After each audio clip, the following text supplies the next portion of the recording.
Muy bien, comenzaremos explorando la relación que existe entre el- la mesa de los panes y el libro de Apocalipsis. Vamos a ver qué existe. Ahora, esto es particularmente desafiante porque en el libro de Apocalipsis no aparece mencionada de forma directa la mesa de los panes, no aparece. Como aparece el candelabro, como aparece el altar del incienso y como aparece el arca del pacto de Dios. Ahora, esto tiene una explicación.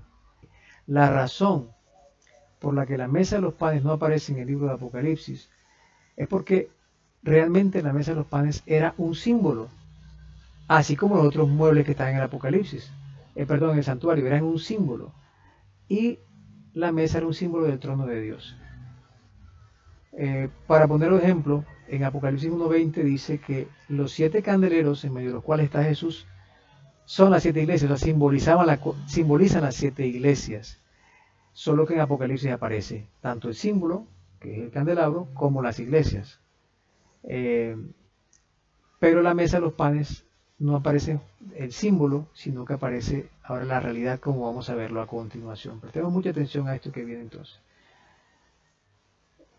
El primer aspecto a tener en cuenta era el nombre que se le daba a esta mesa. La versión Reina Valera dice, en este versículo primero de Samuel 21.6, así el sacerdote le dio el pan sagrado, porque allí no había otro pan sino los panes de la proposición, los cuales habían sido quitados de la presencia de Jehová para poner panes calientes el día que aquellos fueron quitados.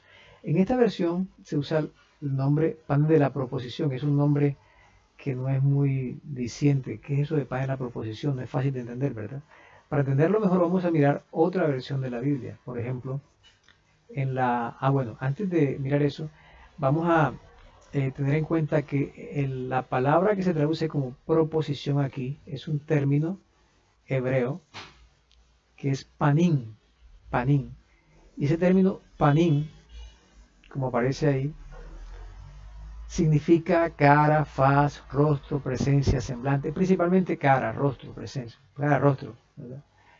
Eh, y en ese mismo pasaje aparece 2 veces, solo que cuando le da nombre a los panes, en la versión Reina Valera 60 dice pan de la proposición, dice panín, y dice los cuales habían sido quitados de la presencia, panín de Jehová. Ahora vamos a ver entonces cómo lo traduce otra versión.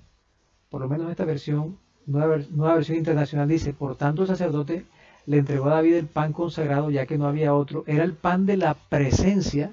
O sea, la nueva versión internacional traduce de forma más literal y más realista, digamos así, que había sido quitado de delante del Señor. Aquí no usa la palabra presencia, debería decir también, había sido quitado de la presencia del Señor. Pero miren la versión Huneman, dice así, y diole a Aquimelec, el sacerdote, los panes de la proposición, pues allí no había panes sino los panes del rostro. Aquí le dice pan del rostro, dice los quitados del rostro del Señor. ¿Se dan cuenta? Así que esta designación de panes del rostro, de la presencia, lo que está queriendo decir es que estos panes eh, que estaban sobre la mesa, simbolizaban la presencia de Dios o estaban en la presencia de Dios, pero de alguna manera tenían que ver con la presencia de Dios. ¿Se dan cuenta? Los panes de la presencia. Entonces, de hecho, yo me inclino más porque simbolizaban la presencia, simbolizaban directamente a Dios y ahora vamos a confirmar eso. ¿Ok? Ahora, vamos a ver algunos textos de la Biblia que nos ayudan a comparar algunas características de la mesa de los panes con el trono de Dios que aparece en el libro de Apocalipsis para darnos cuenta que hay una correspondencia, tal como el término que usa Hebreos de antitipo, hay una correspondencia. La mesa de los panes, que era el antitipo, se corresponde con el trono de Dios. Vamos a ver, por ejemplo, aquí. Primero, la mesa de los panes estaba frente al candelero de 7 lámparas, dice Éxodo 26:35. Y pondrás la mesa fuera del velo y el candelero enfrente de la mesa. O sea, la mesa estaba enfrente del candelero y viceversa. Ahora, si vemos esto en la maqueta del santuario, del lugar santo, podemos ver que efectivamente, la mesa, como vemos aquí, la mesa estaba enfrente del candelero. ¿Se dan cuenta? Esto es lo que está diciendo Éxodo, la ubicación de la mesa. Ahora leamos el texto que aparece en Apocalipsis sobre el trono. Dice: y del trono salían relámpagos y truenos y voces, y delante del trono ardían 7 lámparas de fuego. ¿Qué dice aquí? Delante del trono ardían 7 lámparas de fuego, las cuales son los 7 espíritus de Dios. Así que en el santuario, delante del trono, también están las 7 lámparas. O, así como el candelero está enfrente de la mesa. Hay una equivalencia, hay una correspondencia, ¿verdad? Ok, aquí podemos verlo. Delante del trono. Otra característica, vamos a verla a continuación, es que la mesa estaba en el norte. Dice así Éxodo 26:35: y pondrás la mesa fuera del velo y el candelero enfrente de la mesa al lado sur del tabernáculo, y pondrás la mesa al lado norte. En esta ocasión no lo mencioné, pero el tabernáculo y el santuario en general, siempre que se armaba con la entrada siempre estaba ubicada hacia el este, hacia este lado de acá. Y por lo tanto la mesa dentro del tabernáculo quedaba hacia el lado norte. Aquí está, esto es lo que está diciendo aquí: pondrás la mesa en el lado norte. Siempre que se ubicaba el santuario, se ubicaba con las entradas hacia el este, hacia donde sale el sol. Ahora, el trono de Dios, según Isaías 14:13 y también el Salmo 48:2, está ubicado en el norte, por lo menos en algún momento, porque el trono de Dios es un trono móvil, se mueve según el libro de Daniel y Ezequiel también, es un trono movible. Así que hay una correspondencia también aquí, ¿ok? Veamos la siguiente característica. Dice que en la mesa se colocaban 2 hileras de panes. Cocerás de ellas 12 tortas, dice, y las pondrás en 2 hileras, 6 en cada hilera, sobre la mesa. Levítico 24:5 y 6. Así que se colocaban 2 hileras de panes. ¿Y qué ocurre en el trono de Dios con relación a esto? Dice aquí: Jesús les dijo: yo soy el pan de vida. El que a mí viene nunca tendrá hambre, y el que en mí cree no tendrá sed jamás. Juan 6:35. Lo que vemos aquí es que el pan que se colocaba sobre la mesa era realmente un símbolo, así como la mesa era un símbolo, ¿verdad? ¿Era un símbolo de qué? De Dios. Jesús dice específicamente: yo soy el pan de vida, y lo dice en muchos pasajes. Aquí en estos versículos que están en la parte de abajo pueden verlo: Marcos 26:26, los paralelos, Juan 6. En Juan 6 se repite muchas veces esta declaración, y también con relación a la cena, cuando Jesús dijo: este es mi cuerpo, este pan, en 1 Corintios 11. Así que esas 2 hileras de panes simbolizaban lo que ya vimos, que Jesús se sentaría a la diestra del trono de Dios, al lado de Dios, ¿verdad? Como lo vimos ahorita en la explicación de Pedro en Hechos. Y aquí está, ahorita vamos a verla otra vez. Jesús dijo: al que venciere le daré que se siente conmigo en mi trono, así como yo he vencido y me he sentado con mi Padre en su trono. Es un hecho, es una declaración bíblica que Jesús se sentó con su Padre en su trono. 2 personas sentadas, 2 personas divinas, por supuesto, 2 seres divinos, Dios, sentados en el mismo trono, es lo que está diciendo aquí. Ahora, vemos aquí la correspondencia, y esta ilustración, yo hice un trono, esto es una representación, por supuesto, un trono donde hay 2 personas divinas sentadas, ¿verdad? Aquí está. Ahora, ¿por qué se sentó Jesús y para qué se sentó Jesús junto a Dios en su trono? Se sentó a la diestra de él. Miren cómo dice Romanos 8:34, la razón, dice la razón. Dice así: ¿Quién es el que condenará? Cristo es el que murió, más aún el que también resucitó, el que además está a la diestra de Dios. Y miren lo que dice: el que intercede, el que también intercede por nosotros. O sea, Jesús está a la diestra de Dios. ¿Para qué? Para interceder. Esto es bien interesante. Para interceder por nosotros. Vamos a explorar un poquito más esta así, porque Jesús no se sienta ahí sin motivo, y además este símbolo de las dos pilas de panes tampoco es un sin razón, tiene un motivo. Es tan importante que era recordado permanentemente a través de esta mesa de los panes, y es repetido muchísimas veces, como lo vimos en el Nuevo Testamento, más de 20 veces o alrededor de 20 veces por lo menos. Y dice aquí que desde ahí intercede por nosotros. ¿Qué significa esto? Aquí voy a tocar solamente brevemente este asunto. El primer aspecto, dice, la declaración está a la diestra de Dios, aquí está. Estaba simbolizada tanto en la mesa como la vemos en Apocalipsis con relación al trono. Bueno, aunque todavía no hemos llegado a ese punto allá, vamos a verlo ahorita. Y dice que intercede. Esta expresión se utiliza también muchas veces, interceder o mediar también. Y sentarse a la diestra, aquí están los versículos, los he colocado para que ustedes los lean, los busquen y los lean, porque es muy enriquecedor, ¿ok? Y para que se den cuenta de la importancia que tiene. No es, antes cuando yo leía decía, bueno, se sentó a la diestra de Dios, se sentó ahí ya porque sí, porque, bueno, no tenía más donde hacerlo, ¿no? Pero aquí está diciendo que se sentó para interceder. Y recordemos que la Biblia usa estos símbolos concretos para darnos un mensaje también muy concreto y muy confiable. Lo que todo esto nos indica realmente es que la mesa de los panes era un antitipo, era un ejemplo, era una sombra y era una parábola de una realidad que era el trono de Dios. Es por esa razón que en el Apocalipsis no aparece la mesa, pero sí aparece el trono, como lo vamos a revisar ahorita más en detalle. Ahora miremos un detalle, miremos algo más sobre los panes que se colocaban primero sobre la mesa de los panes, que también encontramos aquí cierta relación que ahorita vamos a conectar mejor. Dice así, Levítico 24, 5 y 6. Y tomarás flor de harina y cocerás de ella 12 tortas, cada torta será de 2/10 de efa, es la medida. Y las pondrás en 2 hileras, 6 en cada hilera, sobre la mesa limpia delante de Jehová. Ahora miren cómo dice sobre los panes que se llevaban el día de Pentecostés, según Levítico 23, 17.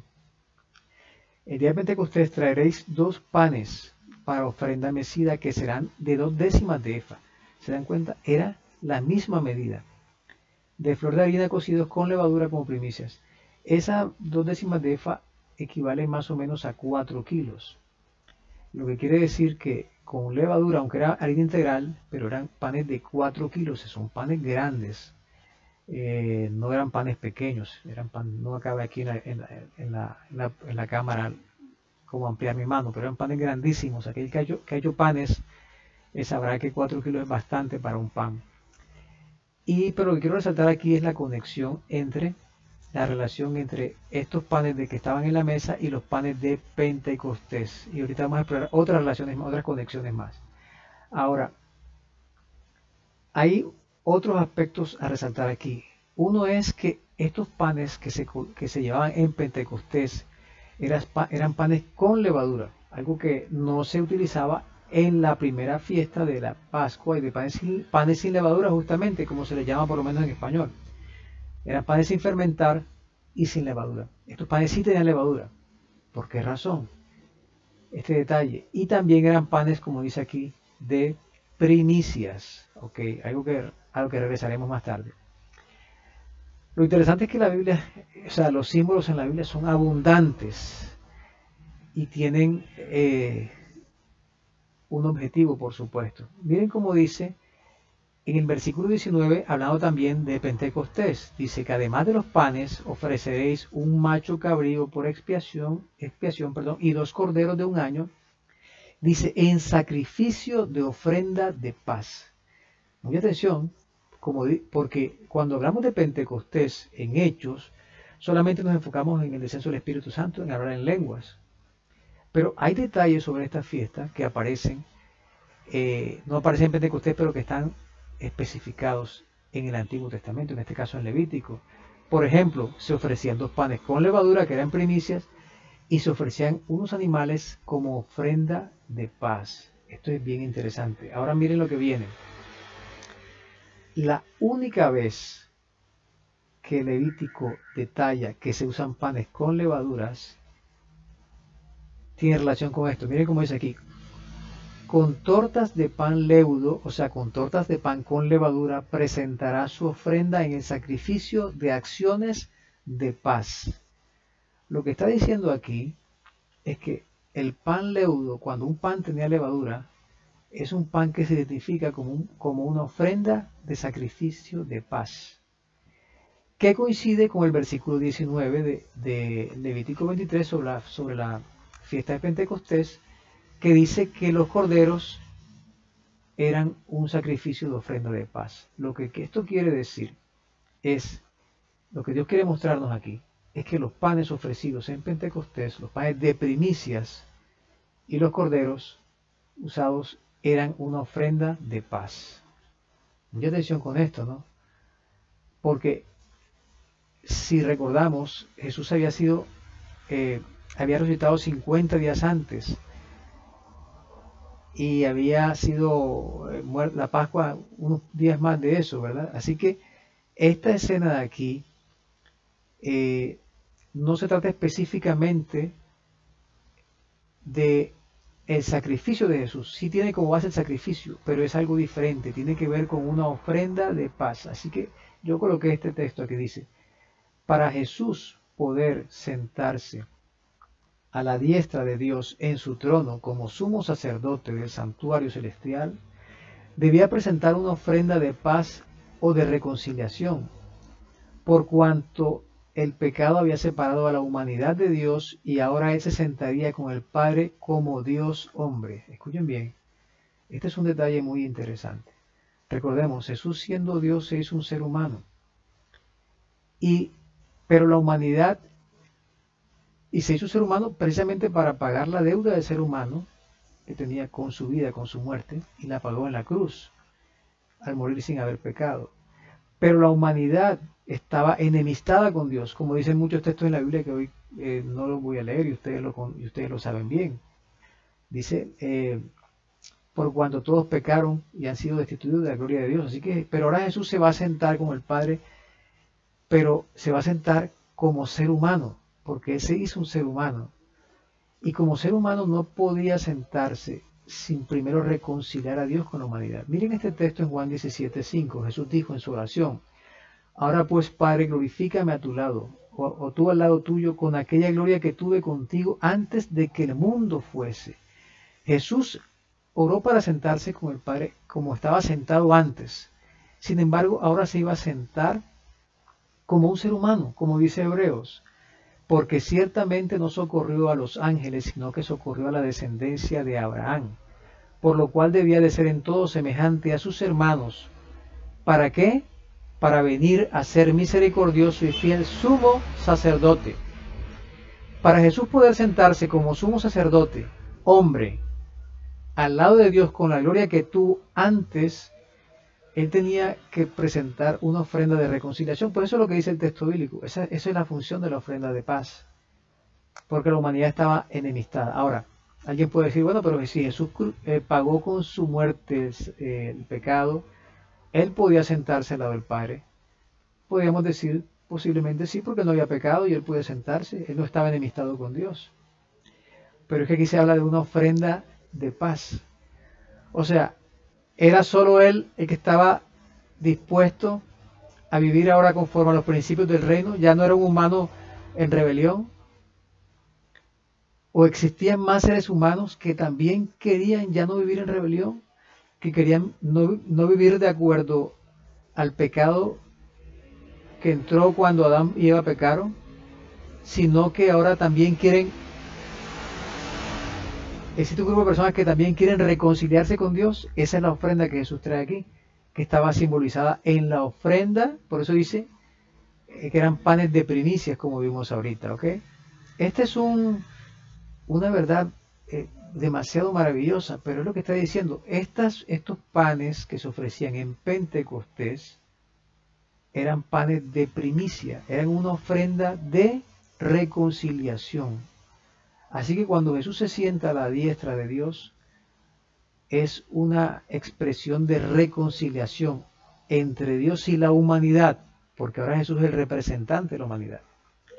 Ahora, Miren cómo, cuando Romanos 8:34 dice que Jesús está a diestra de Dios y también intercede por nosotros, el término griego ahí es entujano, que quiere decir, según el diccionario Vine, primeramente encontrarse con, dice aquí, encontrarse con a fin de conversar, luego hacer petición, rogar por alguien. Entonces Jesús se sienta, esa declaración tan repetitiva, que Jesús se sienta a la diestra de Dios, está diciendo Jesús aquí se encuentra con el Padre. Estaban separados durante todo el tiempo de la vida terrenal de Jesús. Por causa del pecado, porque Él cargó el pecado del mundo, murió separado de Dios por causa del pecado. Ahora aquí se sienta y dice encontrarse, se sientan a conversar como unos amigos. Pero miren esto, porque ¿por qué a la diestra?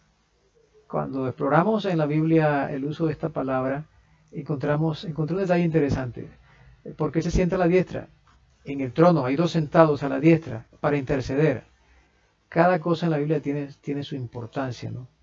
Y así que aquí, miren este pasaje de Gálatas capítulo 2, versículo 9, que arroja luz sobre este hecho. Dice, y reconociendo, aquí está hablando Pablo, reconociendo la gracia que me había sido dada, Jacobo, Cefas y Juan, discípulos, que eran considerados como columnas, me dieron a mí y a Bernabé la diestra, dice, en señal de compañerismo, aunque la palabra señal no aparece, dice la diestra de compañerismo, para que nosotros fuésemos a los gentiles y ellos a la circuncisión. Hay un comentario bíblico que me gustó y por eso lo voy a colocar aquí, que dice, el comentario Biblia, nuestro pueblo, dice, lo verdaderamente importante en aquel encuentro fue la solidaridad, la comunión, la correspondencia que se expresó en el gesto de estrechar la mano.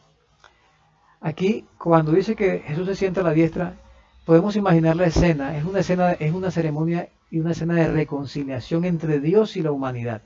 Como dije ahorita, recordemos que Jesús ese era Pentecostés, habían pasado 50 días de su resurrección. Aquí Jesús estaba presentando la sangre de su sacrificio, aunque la base era el sacrificio. Pero lo que estaba ocurriendo aquí era una ceremonia de reconciliación. Por eso es que cuando leemos el Antiguo Testamento hay tantos sacrificios diferentes, cada uno, y tantas fiestas, porque cada uno apunta o quiere enfatizar o quiere mostrar algún aspecto del ministerio de Jesús diferente. ¿Sí? Algo ocurrió cuando Jesús fue sacrificado, eso lo vamos a ver después, con su sangre, pero en estos momentos es un sacrificio, es una ofrenda de paz, y Él trae una ofrenda que son las primicias. Y ahorita vamos a entrar en detalle sobre esto, ¿ok? Aquí se encuentran dos iguales, así como en esta escena de Pablo y Bernabé y los discípulos, dos iguales se dan la mano de compañerismo, de comunión, y con la intención y el propósito de juntos sacar adelante un proyecto, y ese proyecto es la salvación de la humanidad, la reconciliación de Dios con la humanidad y la restauración de la humanidad. Porque en Jesús Dios solamente no estaba perdonando el mundo, sino reconciliándonos, como dicen algunos pasajes, no recuerdo si coloqué alguno aquí. Okay. Esta escena estaba profetizada en Zacarías capítulo 6, versículos 11 al 13. Miren cómo dice de forma maravillosa. Tomarás pues plata y oro y harás coronas y las pondrás en la cabeza del sumo sacerdote Josué. Este es un símbolo de Jesús, estaba prefigurando a Jesús así como Aarón. Del sumo sacerdote, hijo de Josadac, y le hablarás diciendo, así ha hablado Jehová de los ejércitos, diciendo, he aquí el varón cuyo nombre es el renuevo, es un título para Jesús, un título mesiánico, el cual brotará de sus raíces, y dice, y edificará el templo de Jehová. Evidentemente está hablando de Jesús, ¿verdad? Simbólicamente, mesiánicamente. Él edificará el templo de Jehová, Jesús edificará el templo de Jehová, la casa de Dios. Y él llevará la gloria, y dice aquí, y se sentará, y sigue diciendo, y dominará en su trono. Y miren cómo dice ahora, y habrá sacerdote a su lado, sacerdote al lado de Jehová, y consejo de paz entre ambos. ¿Se dan cuenta? ¿Consejo de qué? De paz. Es una escena de reconciliación entre Dios y la humanidad. Así que en Pentecostés ocurrió una escena de reconciliación. Lo que tenemos hasta ahora es lo siguiente. Ya vimos que Pentecostés se relaciona con el sumo sacerdocio de Jesús. O sea, en Pentecostés Jesús fue ungido y fue entronizado como sacerdote y rey, sumo sacerdote. en el santuario de Dios y se sentó en el trono de Dios. Ya eso lo vimos. Y ahora acabamos de ver, y voy a traer, a maximizar, a hacer un zoom en esta vista, que en Apocalipsis no aparece la mesa de los panes porque era un símbolo del trono de Dios, como ya lo vimos. La mesa era un símbolo del trono de Dios. Así que y alcanzamos a ver un poco la relación con Pentecostés, con la medida de los panes y con la ofrenda de reconciliación, que era una ofrenda de reconciliación. Pero ahorita vamos a enfatizar un poquito más esto. Así que tenemos dos relaciones. Tenemos la de Pentecostés con el ministerio de Jesús, sumo sacerdote, y también la del trono con la mesa de los panes. Ahora falta encontrar una relación entre Apocalipsis 4 y 5 y el Pentecostés. Porque la pregunta es si ese Pentecostés ocurre en Apocalipsis 4 y 5. Porque puede que no ocurra. ¿Cómo podemos estar seguros que el Pentecostés, donde Jesús es entronizado como sumo sacerdote, donde se deben ofrecer esos panes de primicias como ofrenda, ocurre en Apocalipsis 4 y 5? Bueno, eso es lo que vamos a ver a continuación. Y para ello vamos a enfocarlo de tres perspectivas o de tres líneas de evidencia. La primera de ellas es que Apocalipsis 4 y 5 es una escena enfocada en el trono de Dios. Ahora, tengo que decir aquí que Apocalipsis 4 y 5 son la misma escena, corresponden con una sola escena. El primer aspecto relacionado con esto es que lo primero que Juan ve en el cielo realmente es un trono establecido, y en el cielo y en el trono uno sentado, dice el versículo 2. Si leemos, dice Juan que después de esto miréis aquí una puerta abierta en el cielo, y entonces después dice que cuando él ve un trono establecido y en el cielo y en el trono uno sentado, el versículo 2. La narración del capítulo 1, cuando habla de que Jesús está en medio del candelero, es una narración que fluctúa entre el cielo y la tierra. Eso lo hablaremos después, más adelante. Ahora, el segundo elemento es que el trono es un tema clave en Apocalipsis 4 y 5. Podemos decir que sí, es un tema clave, es el trono. Y lo quiero presentar como por una estadística. Miren esta estadística que voy a mostrarles aquí.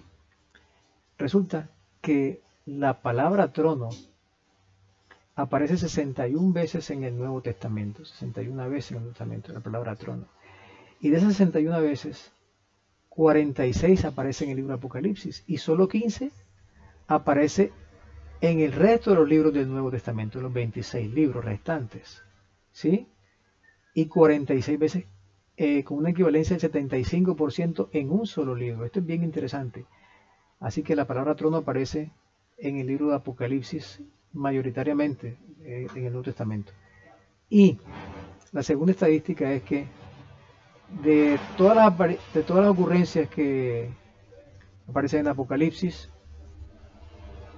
en los capítulos 4 y 5 de las 46 veces, 19 aparecen en los capítulos 4 y 5. De las 46 veces que aparecen en todo Apocalipsis, 19 veces aparecen en los capítulos 4 y 5, correspondiendo a un 41% de todas las ocurrencias del libro de Apocalipsis. ¿Se dan cuenta? Esta torta de acá, este pedazo de acá. 19 veces aparece el término trono en el libro de Apocalipsis. Por lo tanto, como lo acabamos de decir ahorita, Apocalipsis 4 y 5 es una escena enfocada en el trono de Dios. La segunda línea de evidencias tiene que ver con las conexiones con Pentecostés. Porque estamos viendo aquí Pentecostés y Apocalipsis. ¿Qué conexiones encontramos en Apocalipsis con Pentecostés? Vamos a ver ahorita cuáles son esas conexiones.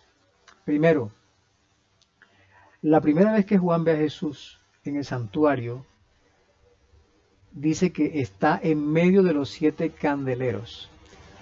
O sea, Jesús no está sentado en el trono, está en medio de los 7 candeleros. Es la primera vez que lo ve. Capítulo 1, versículo 12 y 13, y por lo menos el capítulo 2, el versículo 1, que es la primera iglesia, corresponde con la primera iglesia. ¿Ok? Entonces, Juan no lo ve en el trono, sino que lo ve en medio de los 7 candeleros. Esto vamos a entenderlo mejor ahorita. Segundo, Juan ve en el trono, en el capítulo 4, versículo 2, a uno solo sentado, no ve a dos, ve uno sentado. O sea, lo que quiere decir que Jesús todavía no se había sentado, porque ya es indiscutible y es un hecho que Jesús se sentó en algún momento en el trono. Lo dice el mismo capítulo 3, versículo 20, y lo dice la carta a los hebreos, ya lo vimos, y lo dice la profecía que explica hechos, y en eso consistió su entronización y su glorificación.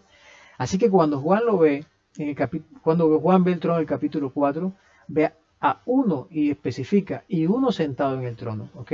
Esto es muy importante. Es una conexión muy significativa. Tercero, el Espíritu Santo todavía está en el cielo, delante del trono, en el capítulo 4, versículo 5, el capítulo 1, versículo 4. Cuando leemos el versículo 5, dice que delante del trono ardían 7 lámparas de fuego. ¿Ok? Lo que está indicando que el Espíritu Santo estaba todavía en el cielo, en ese pasaje de Apocalipsis capítulo 4. La cuarta conexión es que Jesús, el Cordero, en el capítulo 5, estaba en pie, dice el versículo 6. Y aquí vio un Cordero en pie, en medio de los 4 seres vivientes, los ancianos y en medio del trono, ¿verdad? Así que Él está en pie, todavía no está sentado en el capítulo 5, el versículo 6. No ha ocurrido la entronización. Recordemos que el énfasis en que Jesús se sentó en el trono de Dios a la diestra es muchísimo en la Biblia, y no es casual, no es coincidencial, tiene la intención de darnos un mensaje claro. Todavía Jesús no se había sentado ahí, por lo tanto todavía no había sido entronizado, está de pie todavía. Está ocurriendo esa escena, todavía no ha ocurrido. Pero hay 2 conexiones más por lo menos. La siguiente conexión es que el Cordero está como inmolado. Y en este sentido, aquí, como dijimos ahorita, lo que ocurre es que el sacrificio de Jesús es la base de la reconciliación con la humanidad. Pero recordemos que el sacrificio de la muerte de Jesús había ocurrido más de 50 días antes. Así que esta presentación de Jesús como inmolado aquí, el Cordero, no tiene que ver directamente con su sacrificio, sino con su sacrificio como la base de la reconciliación, con base en lo que ya hemos estudiado, que significa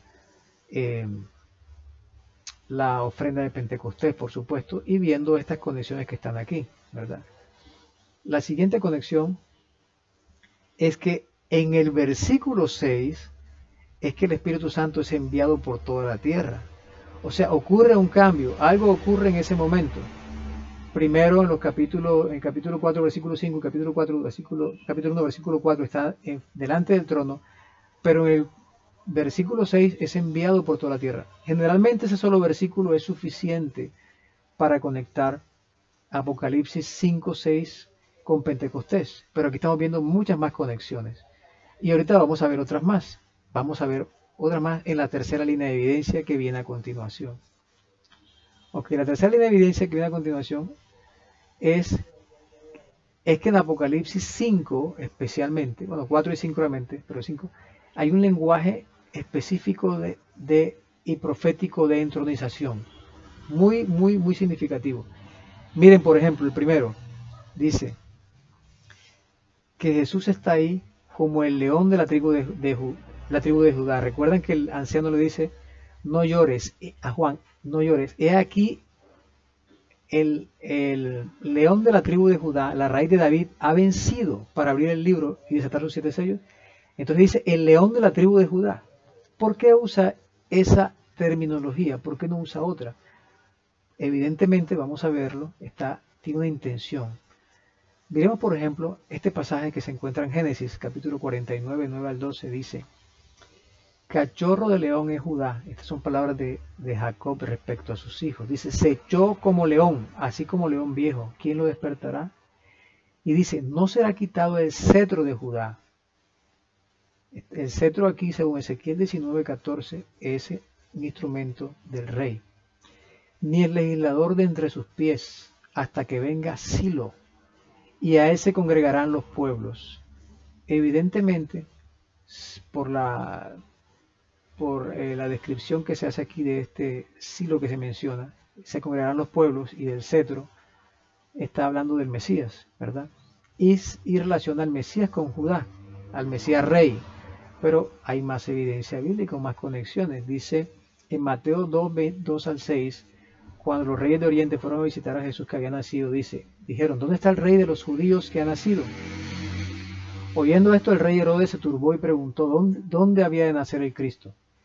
Ellos dijeron, los estudiosos de la ley, en Belén de Judea, porque así está escrito por el profeta, y tú, Belén, de la tierra de Judá, no eres la más pequeña entre los príncipes de Judá, porque de ti saldrá el guiador que apacentará mi pueblo Israel. Así que el guiador de Israel, el Mesías, el rey, el Cristo, dice aquí, ¿dónde había de nacer el Cristo, el Mesías?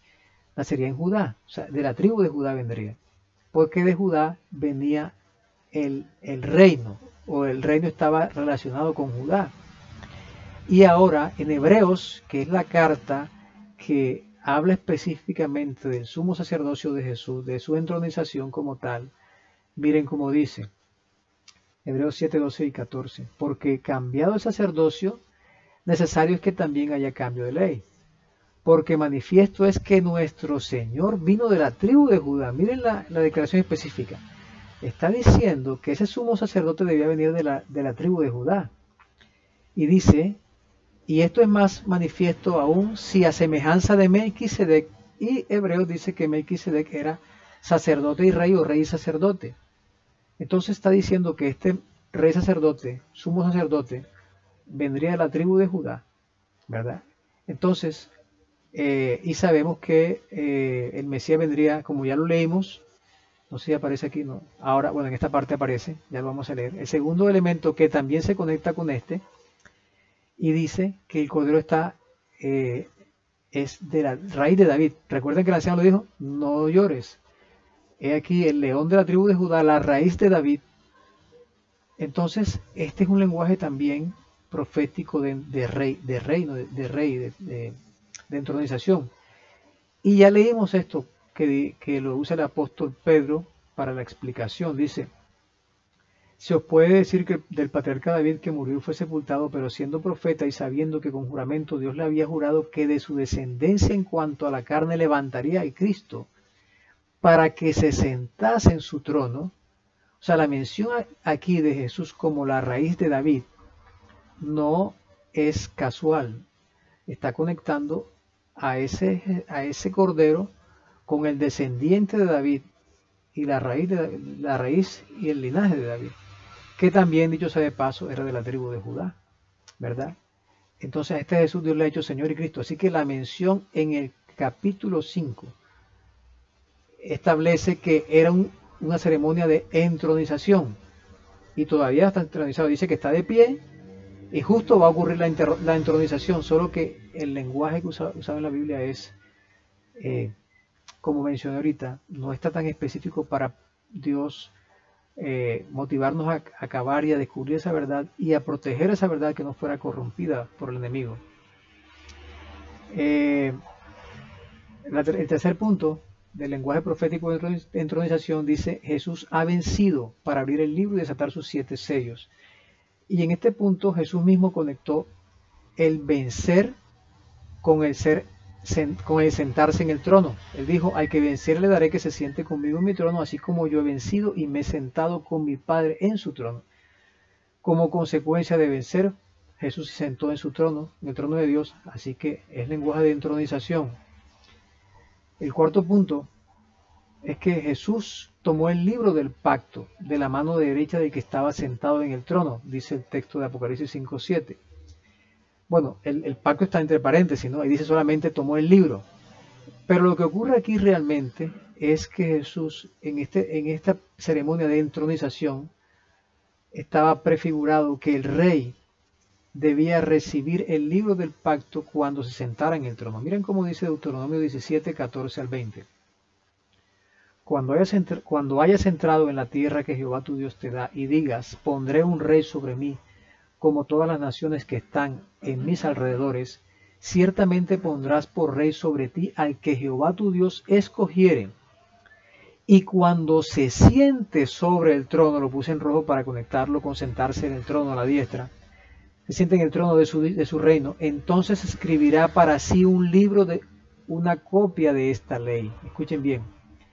El rey debía recibir una copia del libro de la ley, del original que está en cuidado de los sacerdotes levitas en el santuario, para guardar todas las palabras de esta ley y estos estatutos para ponerlos por obra. El rey debía, y la razón por la que el rey debía recibir este libro de la ley, es porque él debía gobernar con base en esa ley. Ahora, miren lo que viene a continuación. Dice que era el libro de la ley, ¿verdad? Pero ahora vamos a ver una escena donde primero vamos a ver cuál libro de la ley era este.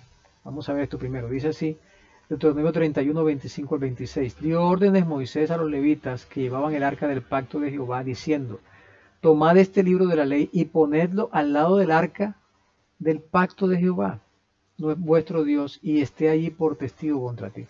Así que el libro que debía tener una copia el rey cuando se sentaba en su trono era el mismo libro de la ley que había sido colocado al lado del arca del pacto de Dios. Ahora vamos a ver una escena de un rey que recibió este libro de la ley, que se conecta con esto que estamos diciendo. Dice, segundo de Reyes 22, 8 al 11, y un pasaje paralelo, segundo de Crónicas 34, 14. Entonces dijo el sumo sacerdote Hilcías al escriba Safán, he hallado el libro de la ley en la casa de Jehová. Resulta que cuando había, en varias ocasiones, ocurría que los reyes gobernaban sin el conocimiento del libro de la ley, porque el libro se había perdido. En esta ocasión, un sacerdote encontró el libro de la ley y entonces le dijo, dice aquí, al escriba, he hallado un libro de la ley en la casa de Jehová. E Hilcías dio el libro a Safán y lo leyó. Viniendo luego el escriba Safán al rey, en ese tiempo se refiere a Josías, dio cuenta al rey y le dijo, el sacerdote Hilcías me ha dado un libro, y lo leyó Safán delante del rey. Y cuando el rey hubo oído las palabras del libro de la ley, rasgó su vestido. ¿Por qué? Porque él se dio cuenta que estaba gobernando y había transgredido ese precepto de Dios de que el rey debía gobernar con el libro de la ley. ¿Okay? Pero ahora viene lo interesante. Resulta que continuando la narración, en el capítulo siguiente, en el caso del segundo de Reyes, dice, y subió el rey a la casa de Jehová con todos los varones de Judá y con todos los moradores de Jerusalén, con los sacerdotes y los profetas y con todo el pueblo, desde el más chico hasta el más grande, y leyó, oyéndolo ellos, todas las palabras del libro del pacto que había sido hallado en la casa de Jehová. Así que aquí se le llama en este lado libro de la ley, pero resulta que ese mismo libro de la ley es el mismo libro del pacto. ¿Damos cuenta aquí? El libro de la ley es el mismo libro, aquí se le llama el libro del pacto. Lo mismo ocurre en 2 de Crónicas 34, 30. Así que el rey debía gobernar, debía recibir y gobernar el libro del pacto.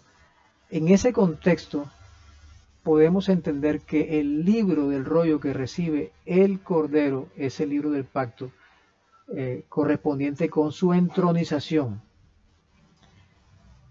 Y como quinto punto en este enfoque del lenguaje profético de entronización, es que después de la actividad del capítulo 5, específicamente 6.2, dice que Jesús le fue dada una corona. Y aquí me tomé el trabajo de averiguar un poco y agradezco a mi amigo Darwin Plaza por la orientación en el idioma griego para verificar que cuando dice le fue dada una corona, está hablando hace un tiempo a Oristo, me explicaba él, que estaba, en este caso específico, con otras características, se estaba refiriendo a que ya había ocurrido. O sea, en el capítulo 6, Jesús ya tenía la corona, o sea, ya le había sido dada la corona. Entonces, en el capítulo 5 todavía no, es el proceso de entronización, y en el capítulo 6 dice que le fue dada una corona, ya había recibido la corona. Así que estos tres elementos que hemos visto aquí, estas tres líneas de evidencia que estamos viendo, primero que Apocalipsis 4 y 5 es una escena enfocada en el trono de Dios, existen conexiones muy claras con con el Pentecostés en Apocalipsis 4 y 5, ya lo vimos, ustedes pueden repasar en el video, y es un lenguaje de entronización porque recordemos que en Pentecostés Jesús fue entronizado como sumo sacerdote. Y lo que estamos viendo justamente es que hay un lenguaje de entronización en Apocalipsis 4 y 5. Lo que definitivamente nos permite establecer que hay una conexión muy clara entre Apocalipsis 4 y 5, Pentecostés y el sumo sacerdocio de Jesús. En otras palabras, la escena de Apocalipsis 4 y 5 está narrando lo que ocurrió en Pentecostés, o se conecta con Pentecostés, ocurrió en Pentecostés más bien, y tiene que ver con la entronización de Jesús como sumo sacerdote en el santuario celestial, o con Jesús sentarse en el trono de Dios en el santuario celestial junto con su Padre. ¿Ok? Espero que esto haya sido claro para ustedes. Pueden repasar el video, pueden escribir si hay algo que no está claro, si hay algo que consideran que no está bien cimentado bíblicamente, o pueden escribir también a mi WhatsApp, que el número va a aparecer ahorita más abajo. Ahora, ¿esto para qué nos sirve? Bueno, esto es, colocamos esto ya en nuestra gráfica general y nos damos cuenta que la sincronización que existe entre los muebles del santuario, entre las fiestas de Jehová y del santuario, se relacionan y están sincronizadas con el ministerio de Jesús. Aquí está. Cada una de las etapas del ministerio de Jesús está relacionada con un aspecto del santuario, con un aspecto en este caso, y cada una de las fiestas también está relacionada con un aspecto del ministerio de Jesús. Entonces, el altar del sacrificio, para hacer un resumen rápido, junto con la Pascua simbolizaban la crucifixión de Jesús. Los panes sin levadura simbolizaban su permanencia en la cruz sin ver corrupción. El lavacro, la fuente de agua y las primicias simbolizaban la resurrección de Jesús. Y el Pentecostés simbolizaba o prefiguraba la entronización de Jesús como sumo sacerdote y la ceremonia de reconciliación o de paz de la humanidad con Dios. Por eso es que ahí comienza la iglesia. Por esa razón es que la iglesia es inaugurada. En algún momento, después que Juan ve a Jesús, en el capítulo 1, por lo menos, en medio de los 7 candeleros, en algún momento Jesús se sienta en el trono de Dios con su Padre. Y la pregunta que surge entonces es, bueno, ¿qué tiene que ver todo esto con los 24 ancianos? Ya que realmente no es lo más importante, pero como es parte del estudio, ya vimos que lo más importante es que esta escena de Apocalipsis 4 y 5, que habla de los ancianos, nos llevó al estudio de lo que ocurrió y nos permitió darnos cuenta que lo que ocurrió ese día fue algo mucho más trascendental que solamente saber quiénes son los 24 ancianos. Y es que Jesús fue ungido como sumo sacerdote y que Dios establece aquí en una metodología. Dios establece una metodología, véanlo acá. Un principio que no termina aquí porque va a continuar. Miren que aquí siguen las trompetas. Va a continuar y aquí faltan 2 fiestas todavía. Eso lo veremos más adelante porque Apocalipsis toca de forma especial eso. Pero ¿qué tiene que ver con los ancianos? Ok, voy a mencionar solo 2 cosas que tienen que ver con los ancianos de forma rápida, pero que son muy importantes, demasiado importantes para la iglesia en la actualidad. La primera de ellas es Pentecostés le establece la fecha para la escena que ocurre en Apocalipsis 4 y 5, que es el año 34, perdón, el año 31 después de Cristo. O sea, Recordemos que Pentecostés ocurre el mismo año que Jesús es crucificado, solo 50 días de que resucita, ¿verdad? Así que Pentecostés ocurre en el año 31. Esto es demasiado importante. ¿Por qué? Porque nos va a ayudar a establecer algunos aspectos con relación a los 24 ancianos. Miren, por ejemplo, esto. Si Apocalipsis 4 y 5, Pentecostés se relaciona con Pentecostés, quiere decir que ocurrió en el año 31. Por lo tanto, algunas de estas propuestas sobre los 24 ancianos no son viables. La propuesta de que los 24 ancianos representan a la iglesia raptada antes de la tribulación no es una propuesta que se puede sostener, que tenga sustento bíblico. Y quiero llamar tu atención en este momento a este punto, porque estoy viendo que hay muchos predicadores y maestros que de forma muy superficial dicen, esa escena de Apocalipsis 4 y 5 son seres humanos y representa e indica que la iglesia será raptada y estará con Jesús antes de la tribulación, antes de que Él venga. Pero hemos visto, basándonos en una buena fuente bíblica, en un buen soporte bíblico, que esta escena corresponde con Pentecostés, por lo tanto corresponde con el año 31 después de Cristo y establece una cronología. Así que no corresponde con el futuro, no corresponde con ninguna iglesia que sería raptada antes de la tribulación y antes de que Jesús venga. Es más, es una escena que tiene que ver con la entronización de Jesús como sumo sacerdote para la iglesia, para la humanidad, para el pueblo de Dios. ¿Sí? Es el comienzo de la iglesia, no tiene nada que ver con ese futuro, es el comienzo de la iglesia, por eso también está el comienzo de Apocalipsis. Realmente Apocalipsis 4 y 5 son fundamentales para entender todo el libro de Apocalipsis y también son fundamentales para la iglesia cristiana en la actualidad, porque establece el derrotero de la iglesia, sobre todo que, como vimos, este rey sacerdote recibió para gobernar, ¿qué cosa? El libro del pacto. Este libro sellado es el libro del pacto. Vamos a estudiar en el futuro este tema tan importante. Lo que quiere decir que él debe gobernar y va a gobernar con base en los principios del pacto de Dios. Todo lo que eso implica. Hay que entender bien este tema. Uno de los próximos videos que estoy por grabar es la segunda parte del tema del pacto, justamente. Que Dios mediante grabaré en lo que falta de este año en algún momento, después que grabe la séptima clave sobre los 24 ancianos, que se va a tratar acerca de qué hacen ellos ahí, ¿ok? Pero eso les hablaré un poquito más ahorita, más adelante. También esta verdad que hemos visto anula automáticamente la propuesta de que pueden ser 12 apóstoles, porque en el año 31 de los 12 apóstoles, por lo menos 11 estaban todavía vivos. Realmente los 12, vamos a verlo en la próxima ocasión, sin meter a Judas, por supuesto, 12. Y nos quedan solamente judíos que están en el cielo, pues que habría que ver cuál es el contexto, el fundamento bíblico para esto, y nos queda la opción de que son los seres humanos que resucitaron con Jesús, los llamados las primicias. Muy bien, con este punto voy a terminar este video, que hoy ha sido bastante largo, pero que espero que sea de utilidad para aquellos que quieran dedicar el tiempo y profundizar para este estudio. Es como leer un libro largo. Lo que pasa es que estamos en el tiempo de la inmediatez y todo lo queremos rápido y se entiende, yo sé que es así.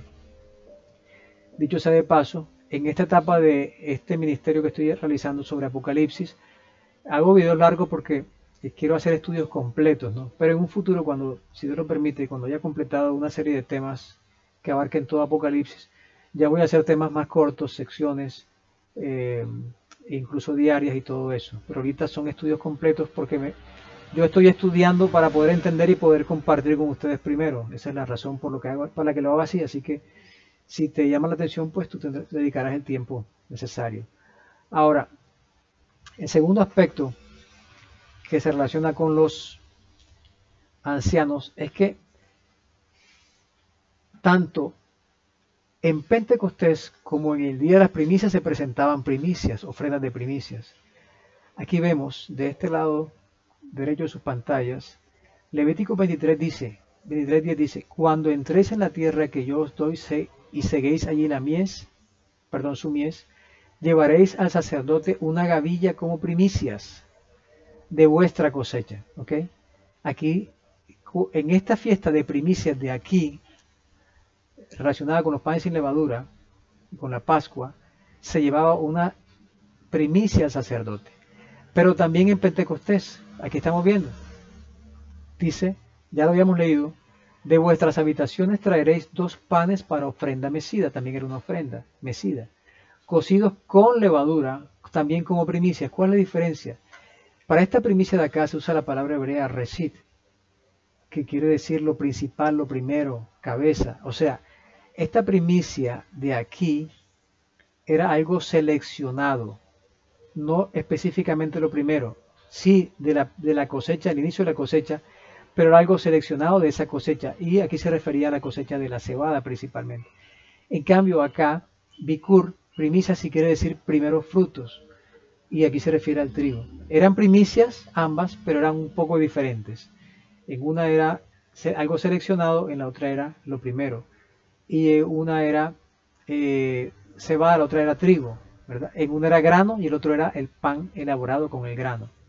Esto es muy significativo porque son símbolos que tienen su significado, por supuesto. El versículo 11 dice, y el sacerdote mecerá la gavilla delante de Jehová. Esta primicia de acá, de pan sin levadura, era mecida el mismo día, no era mecida después. Aquí dice, el día siguiente del día de reposo la mecerá. Esta primicia era ofrecida, presentada el mismo día después del día de reposo, o sea, correspondiendo con el día de la resurrección de Jesús. O sea, esta primicia de aquí sería presentada, simbolizaba algo que sería presentado con el día de la resurrección de Jesús. Y esta primicia de acá, de Pentecostés, aquí confirma esto, ¿verdad? No comeréis grano tostado ni espiga fresca hasta que ese mismo día que hayáis presentado la ofrenda. O sea, esta primicia era presentada ese mismo día. El día de la resurrección de Jesús tipificaba eso, no anticipaba. Y la primicia del Pentecostés dice, el sacerdote la presentará como ofrenda mecida delante de Jehová con el pan de la primicia. O sea, hablando del animal, del cordero, ¿recuerdan? El pan de la primicia era presentado el mismo día también de Pentecostés. No era que la primicia de acá, del pan sin levadura, era presentada acá, como algunas personas he escuchado que dicen, no. Cada primicia era presentada en su tiempo. Así que lo que simbolizaba esta primicia era presentada este día, que correspondía con la resurrección de Jesús. Y el pan de esta primicia lo que representaba era ofrecida este día de Pentecostés. ¿Ok? Que esto quede muy claro aquí. Ahora, voy a hacer un paralelo aquí muy importante que nos permite darnos cuenta de algunos detalles también. Lo que vemos es que, por supuesto, es claro que hay un paralelismo entre estas primicias. No son iguales, pero tienen cierta relación, ¿verdad? Las primicias de los panes sin levadura y las primicias de Pentecostés, como se dan cuenta. Ahora, ¿cuál es la interpretación o el cumplimiento de estas primicias? Pues bien, para ambas tenemos sustento bíblico para interpretarlas. Para la interpretación de las primicias de los panes sin levadura, o que simbolizaban la resurrección de Jesús, como ya lo vimos, porque ya lo vimos al principio, dice, mas ahora Cristo ha resucitado de los muertos, primicias de los que durmieron es hecho. Aquí Jesús se le llama primicias, Él es las primicias. Y recordemos que primicia resid es algo seleccionado, no lo primero. ¿Y esto cómo se cumple aquí? Porque Jesús no fue ni el primero que murió ni el primero que resucitó. Él es seleccionado de entre los que murieron y de los que resucitaron. Es el primero de esos, es algo seleccionado. Por eso prefiguraba y se usaba esa palabra. Pero sigue diciendo el versículo 23, el versículo 53, perdón, dice, hablando de la resurrección, pero cada uno, hablando de la resurrección, en su debido orden. Cristo, las primicias, luego los que son de Cristo en su venida. Aunque en esta versión y la mayoría de las versiones que revisé, miren que hay una coma, Cristo, las primicias, o sea, Cristo es las primicias. Realmente, este es un grupo diferente, no es el mismo grupo, porque la primicia era un grano, era presentado un homer, se llama, que era una medida de árido, Eran muchos granos que se colocaban en ese recipiente y se presentaban como una ofrenda mecida. Cristo, aquí el apóstol Pablo está hablando de tres grupos diferentes que resucitan. Miren cómo dice, hablando de la resurrección, primero Cristo en su debido orden, después las primicias y después los que son de Cristo en su venida. O sea, cuando Jesús venga van a resucitar los que son de Cristo, ¿verdad? Pero si no incluimos, si Pablo no incluyera las primicias aquí, o sea, los que resucitaron con él, estaría dejando por fuera ese grupo. Aquí tiene que decir Cristo fue primero, es de las primicias. Los que resucitaron con él, que sería otro grupo que también resucitó, y después los que van a resucitar cuando venga Cristo en su venida. Aunque gramaticalmente se puede traducir así, también gramaticalmente se puede traducir como tres grupos diferentes. También con esto me ayudó mi amigo Darwin Plaza, que doy gracias a Dios por el ministerio que él lleva cuando necesito orientación y ayuda en este tema del idioma y el lenguaje bíblico. Él está siempre dispuesto y Dios le ha dado ese don de entender esto. Y pueden ustedes verificarlo también en sus diccionarios o con consultas, ¿verdad? Pero únicamente desde el punto de vista de lo que ocurrió, no podemos excluir a los que resucitaron con Jesús. Si leemos este texto sin incluirlos a ellos, estamos dejándolos por fuera. Así que la lectura correcta aquí sería, cada uno va a resucitar en su debido orden. Primero Cristo, que fue el que resucitó primero, después junto con él resucitaron las primicias, y después van a resucitar los que son de Cristo en su venida, como lo dice otros pasajes de la Biblia, como 1 Corintios 15, por ejemplo, ¿verdad? Bueno, aquí es el que estamos leyendo, otros pasajes. Ahora, aquí está hablando de que esas primicias simbolizaban a seres humanos, en este caso, personas que resucitaron con Jesús, y un grupo seleccionado porque no eran ni los primeros muertos, ni los primeros en resucitar, porque ya otras personas habían resucitado antes, recuerden, ¿verdad?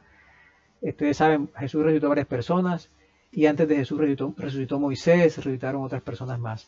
Ahora, en cuanto a las primicias del Pentecostés, Bikur, ¿cómo podemos interpretarla? Aquí tenemos dos pasajes. Primero, Romanos 16:5 dice así, saludad también a la iglesia de su casa, saludad a Epéneto, amado hijo, que es el primer fruto. La palabra que aparece en griego ahí es la palabra griega para primicias, que es las primicias de Acaya. O sea, él es otras versiones traducen el primer convertido, el primer creyente de Acaya.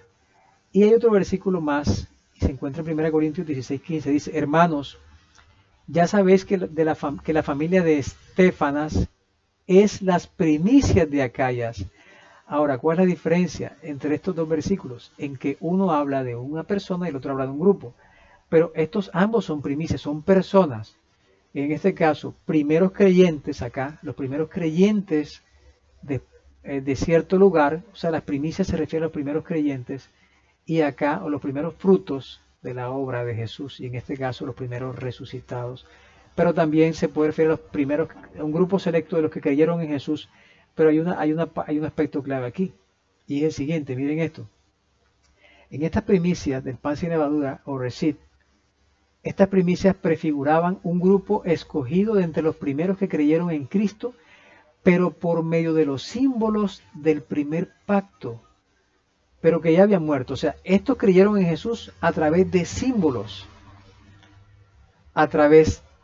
Jesús no había venido todavía, son personas que ya habían muerto antes. Creyeron en Jesús, pusieron fe en Jesús a través de los símbolos del santuario, lo que se conoce como el primer pacto. ¿Ok? El primer pacto era un pacto simbólico, es el mismo pacto pero solo en símbolos. Pero este grupo de acá, las primicias de Pentecostés, prefiguraban los primeros frutos que creyeron en el Cristo encarnado, es decir, en Jesús de Nazaret, la realidad del nuevo pacto. Estos simbolizaban a Jesús, a los que creyeron en Jesús, pero a través de símbolos. Y estos prefiguraban a los que creyeron en Jesús, los primeros que creyeron en Jesús, pero a través de la realidad. Ahora, esto se conjuga de una manera interesante en esta siguiente vista y presten mucha atención. Miren cómo dice este pasaje en Efesios capítulo 2, versículos 4 y 6. Dice así, y aún estando nosotros muertos en pecados, nos dio vida juntamente con Cristo. Por gracia sois salvos. Y juntamente con Él nos resucitó. Y asimismo nos hizo sentar en los lugares celestiales con Cristo Jesús. ¿Qué es lo que está diciendo el apóstol Pablo aquí? Que los creyentes, por lo menos creyentes de Éfeso, y él, Jesús los hizo sentar en los lugares celestiales. O sea, los creyentes en Cristo, los creyentes a partir de Pentecostés, se sentaron con Cristo en los lugares celestiales. ¿De qué manera? Por supuesto de manera simbólica, ¿verdad? Ahora, continuando este paralelismo que vemos aquí, vamos a ver lo siguiente. Miren este paralelismo aquí entre este pasaje de Efesios con las primicias. Dice, aún estando nosotros muertos, las primicias de acá estaban también muertas, ¿verdad? Cristo resucitó de los muertos, dice, en pecados, juntamente con Él nos resucitó. O sea, lo que fue una realidad literal para estas primicias es una realidad simbólica para estas primicias de acá y para los creyentes en general. Nosotros estamos muertos en las primicias de Pentecostés. Estaban muertos en delitos y pecados simbólicamente. Y fueron resucitados juntamente con Cristo, pero simbólicamente.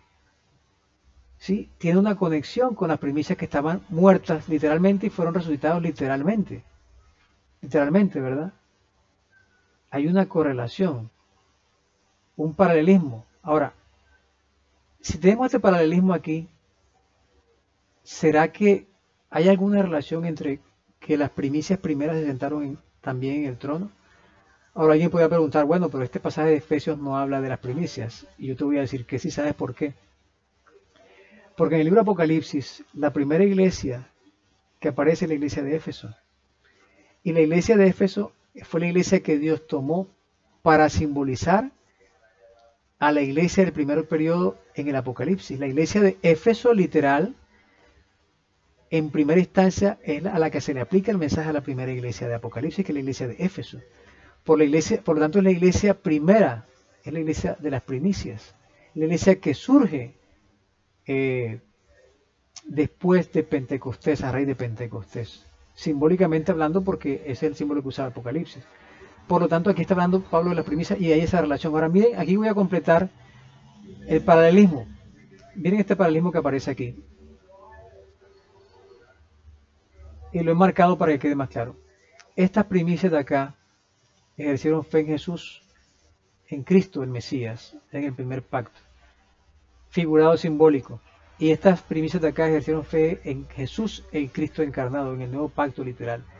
Pero hay estos de acá estaban muertos literalmente, y fueron resucitados literalmente. Estos de aquí estaban muertos, figurados simbólicamente o espiritualmente, y fueron resucitados figuradamente, simbólicamente.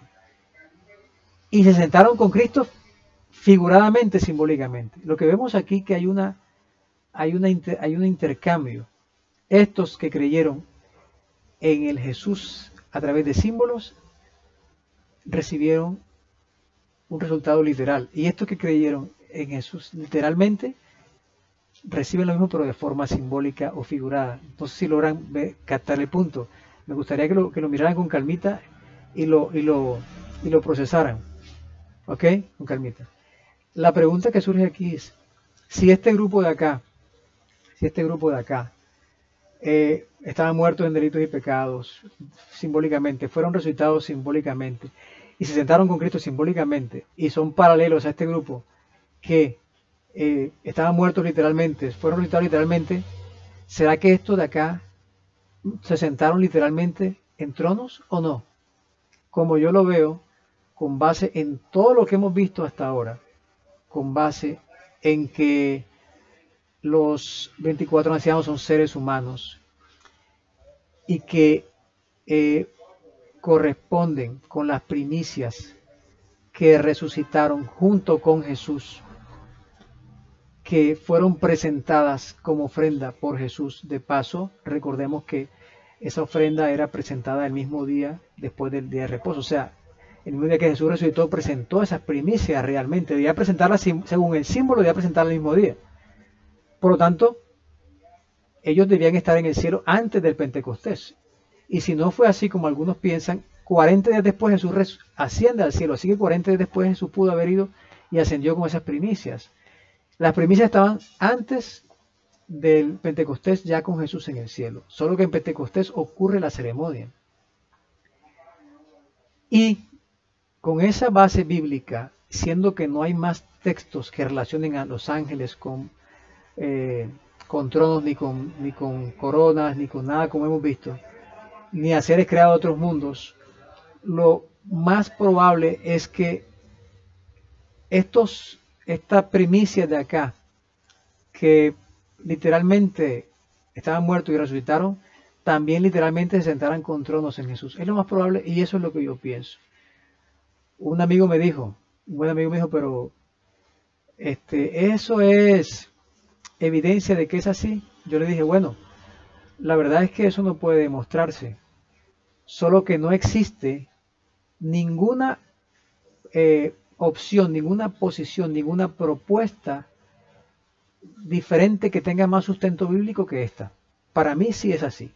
Y en nuestra séptima clave, que Dios mediante presentaré en algunas semanas, séptima clave, vamos a ver por qué están esos 24 ancianos ahí y por qué sí tienen que ser seres humanos, con base en lo que hemos visto en esta clave de hoy, ¿ok? Voy a terminar